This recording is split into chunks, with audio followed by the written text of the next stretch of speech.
Murder makes a bloody visit to a tree-lined street in Colleyville, Texas. There's people out here to kill you for $100. And as you're about to learn, someone killed housekeeper Anita Fox for more than $100. A whole lot more.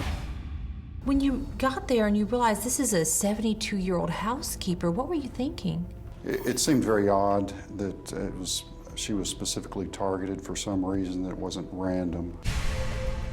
Targeted, but why? The motivation for the murder of Miss Fox was greed. Colleyville police investigators followed the crimson trail of blood, and it led them to a key clue. Anita was known as an English traveler. A traveler is a term for what some have called a highly secretive community, living a nomadic lifestyle, going from town to town, doing odd jobs. It's an ethnic group, sometimes referred to as gypsies. They typically travel for work. They'll move up north during the summer months and then move back south, Texas, in the warmer climates during the winter months. Inside the traveler community, there's a dark secret about how some make money. They buy life insurance policies on one another. A family member takes out a policy on another family member, hoping one day to cash in. In the traveler community, they look at them as investments or a savings account for the family. And Detective Maddox uncovered the mother of all policies on this sweet grandmom. There was nearly $5 million of life insurance on a cleaning lady that lived in a camper trailer. $5 million. 5 million reasons to kill. She didn't know that there was $5 million on her life. How did that make you feel? Did that throw up red flags? Right. That began to give us a motive for the murder, was insurance. Immediate red flag. Yes, yes.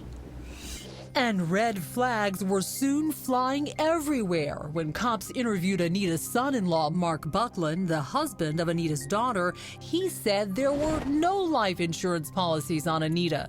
Then suddenly, he changed his story. After that interview ended, we were escorting the family back to their vehicles out in the front of the police department. And Mark Buckland pulled Sergeant Pruitt aside and said, "I wasn't totally honest with you. I have a life insurance policy," and he referred to it as a monster. A monster that was about to blow the case wide open, exposing the twisted world of insurance payouts and scams. We started working with Texas Department of Insurance. They were able to pull records and start finding policies, and found a policy that had been transferred ownership. Detective Maddox says Mark Buckland told them he could no longer afford the $2,800 monthly premium on his mother-in-law's policy. Remember, Anita was in her 70s, and premiums generally rise as one gets older.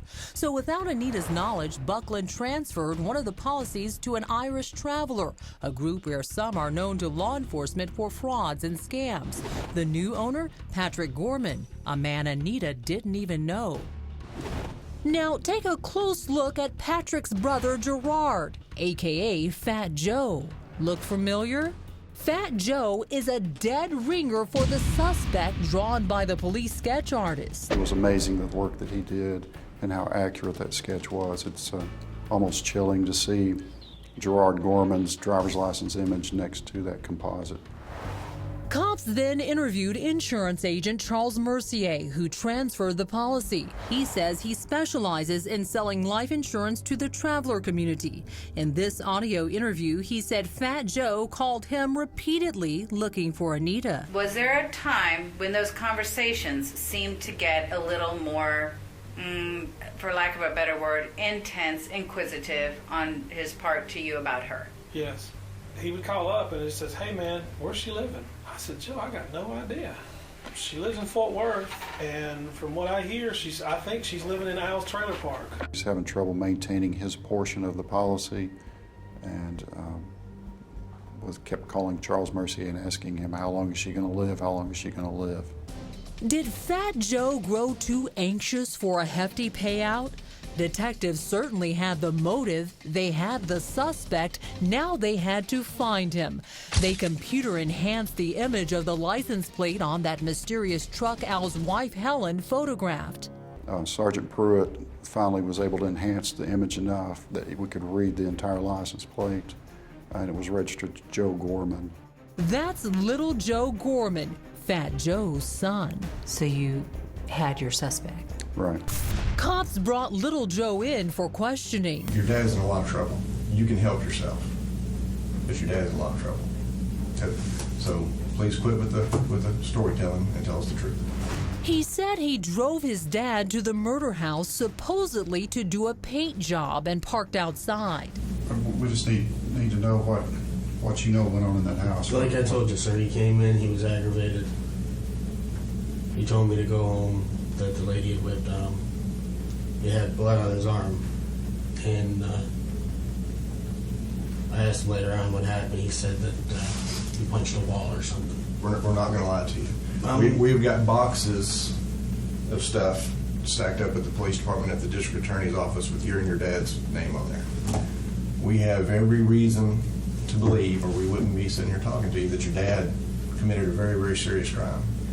And we have every reason to believe that you were in the truck. I don't believe that you did it, but I believe you were in the truck while it happened. And, you know, the truth is, you need to be honest with us. Faced with the facts, little Joe caved, telling them his father stalked Anita. He would finally admit to little pieces at a time, little pieces. And he finally tells us that him and his father drove up from Houston. His father followed Anita Fox around for several days in Cleburne, Joshua area, where Helen and Al had seen him and the pickup truck. Cops tracked down Fat Joe at a budget motel outside Houston, and when they entered his room, they found a shocking sight. Their prime suspect is dead. You heard right. Fat Joe suffered a massive heart attack, his lifeless body lying on the motel bed. Yes, there would finally be justice for the sweet-caring Anita Fox, and it may have never happened without her son spotting that truck. If not for this photo that you and your wife took of that truck, what could have happened? I heard men that have been detectives most of their life tell me that they may have got away. They could have gotten away with murder Sure. of your mother. Little Joe Gorman didn't actually commit the murder, but since he drove the truck, he pleaded guilty to conspiracy to commit murder. He was sentenced to 14 years in prison. In court, Al screamed, "I'm here to welcome you to your hell." What'd you get off your chest? What do you feel like you said? You know, one of the things that I do remember that I got off my chest, you know, him, his dad, and their uncles, and different people, they're unfit to even hear what kind of person my mother was. I was able to tell Joe Gorman, or little Joe, that I forgave him. But it wasn't for him. It was for me. It was to cut that chain of hate, because I didn't want to drag him around the rest of my life and let it eat me up.